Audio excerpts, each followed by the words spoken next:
کیا اسلامی بہنیں گھر میں محفل نعت کروا سکتی ہیں، نعتیں پڑھ سکتی ہیں؟ اور ضمناً یہ بھی ارشاد فرمائیے کہ آج کل یہ تو ہوگی اسلامی بہنوں کی نعت خوانی، محفل میلاد جو مردوں کی ہوتی ہے گلی محلوں میں مساجد میں، وہاں چھوٹی چھوٹی بچیوں کو بھی نعت کے لیے لایا جاتا ہے، بہت زیادہ دیکھنے میں رجحان آ رہا ہے یہ، تو کیا یہ درست ہے کہ چھوٹی بچی کو اتنے سارے افراد کے درمیان نعت کے لیے لایا جائے؟ اور خاص کر اسلامی بہنیں جو گھروں میں نعت خوانی کی محافل کرتی ہیں اس کے حوالے سے کیا مدنی پھول ہے؟ دیکھیں، نبی کریم صلی اللہ علیہ وسلم کی جو ہے وہ تعریف و توصیف بیان کرنا جس طرح جو ہے وہ ایک مسلمان مرد کا حق ہے، یوں ہی جو ہے وہ عورتوں کا بھی بالکل حق ہے۔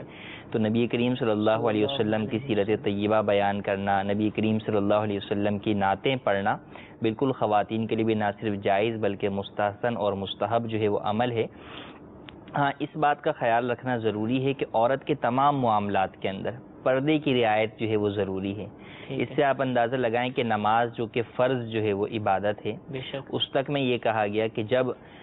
زمانہ رسالت میں ابتدا میں خواتین جو ہے مسجد نبوی میں حاضر ہوا کرتی تھیں، بعد میں سے حضرت سیدنا عمر فاروق اعظم رضی اللہ تعالیٰ عنہ نے منع کر دیا عورتوں کو مسجد میں نماز پڑھنے کے لیے آنے سے، تو اب عورتوں کو گھر پہ نماز پڑھنے کا حکم ہے۔ لیکن جب خواتین آتی تھیں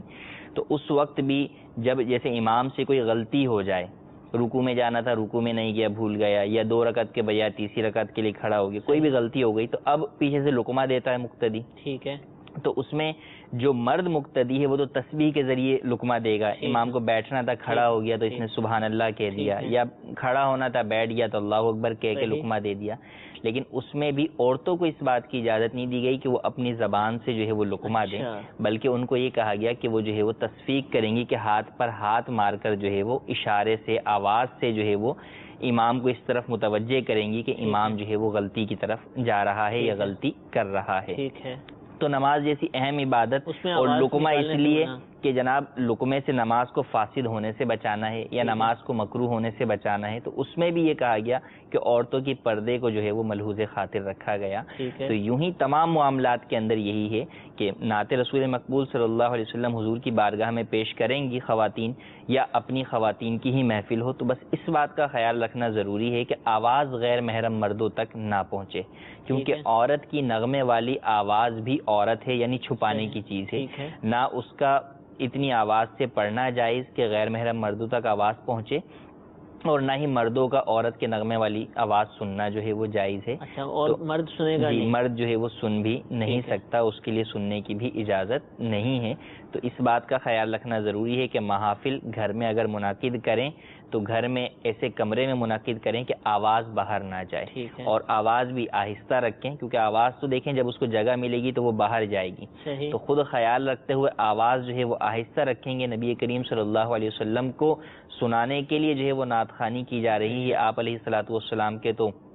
گوش مبارک کان مبارک کی کیا بات ہے کہ آپ تو دور و نزدیک سے سننے والے وہ کان لال کرامت پہ لاکھوں سلام امام علیہ سنت فرماتے ہیں، تو آپ علیہ الصلوۃ والسلام تو جو ہے وہ حاضر و ناظر ہیں، آپ تو ہر ایک کی خفیہ سے خفیہ آواز بھی جو ہے وہ سن لیتے ہیں، تو آپ ضرور جو ہے وہ سماعت کریں گے تو آہستہ آواز میں نعت خوانی کریں، اس بات کا خاص خیال رکھیں۔ ریکارڈنگ بھی نہ کی جائے اسلامی بہنوں کی نعتوں کی؟ اسلامی بہنوں کی ریکارڈنگ یعنی اس طور پر کہ اسلامی بہنیں جو ہے وہ نعتیں پڑھیں اور وہ جو ہے وہ مارکیٹ میں آئے، تو جب ان کا نعت پڑھنا چونکہ نغمے کی آواز ہے نعت، تو اس کا غیر محرم تک پہنچنا جو ہے وہ حرام ہے، تو اس طرح براہ راست اس کا پہنچنا حرام ہے، ریکارڈڈ کی صورت میں بھی پہنچنا جو ہے وہ جائز نہیں ہوگا۔ ریکارڈ ہو گئی تو اب کہیں نہ کہیں تو کسی نہ کسی تک پہنچ بھی سکتی ہے۔ ہاں، تو اس میں اس بات کا خیال ہو، اگر تو فقط واقعی محارم کے لیے ہے تو ٹھیک ہے، اگر کوئی ان چیزوں کا خیال رکھ سکتا ہے کہ غیر محرم تک نہ پہنچے، لیکن جو غیر محرم تک پہنچانے کے لیے ریکارڈنگ کرواتی ہیں تو وہ تو واضح طور پر ناجائز ہے، اور اگر اس نے کروا بھی لی وہ تو اس کا گناہ ہے۔ مرد کے لیے پھر بھی جائز نہیں ہے کہ وہ خواتین کی جو ہے وہ نعتوں کی کیسٹ خرید لے کے جناب میں تو نعت سننے کے لیے جو ہے وہ سن رہا ہوں یا میں اچھی نیت کے ساتھ سن رہا ہوں۔ مرد کے لیے عورت کی نغمے والی آواز سننا جائز ہرگز نہیں ہے، بالکل پوشیدگی ہونی چاہیے۔ اور حضور یہ دیکھا گیا ہے، ابھی نظر آتا ہے کہ بعض دفعہ گلیوں میں بھی اسلامی بہنوں کی محافل ہو رہی ہوتی ہیں، اب وہ بھلے وہ آواز والا مدنی پھول پر عمل کر لیا کہ اسپیکر نہیں لگایا، بہت ہلکا کہ آواز شامیانے کے اندر رہتی ہے، ایسا بہت مشکل ہے، لیکن نظر تو پڑتی ہے آج کل، جیسے گھر باب المدینہ کے اندر 2-2 3-3 منزل کے گھر ہیں، نیچے اگر روڈ پر شامیانہ لگا ہوا ہے تو بہت مشکل ہے. جی خواتین کے لیے جو ہے وہ پردے کا اہتمام کرنا جو ہے وہ ضروری ہے، تو اس بات کا خاص خیال رکھیں. دوسرا جز آپ نے ایسے کہا کہ بچیوں کو جو ہے وہ نعت خوانی کے لیے لایا جاتا ہے،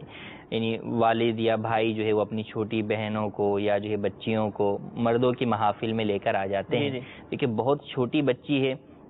جس کے اوپر پردے کے احکام جو ہے وہ لازم نہیں ہیں، تو ایسی صورت میں اگر وہ نعت پڑھتی ہے تو گناہ گار تو نہیں ہوگی. لیکن اب جب بچیوں کی عادت بن جاتی ہے یا اس طرح جو اچھی بچیاں پڑھنے والی ہو جاتی ہیں، پھر ان کا آنے جانے کا جو ہے وہ سلسلہ جو ہے وہ شروع ہو جاتا ہے.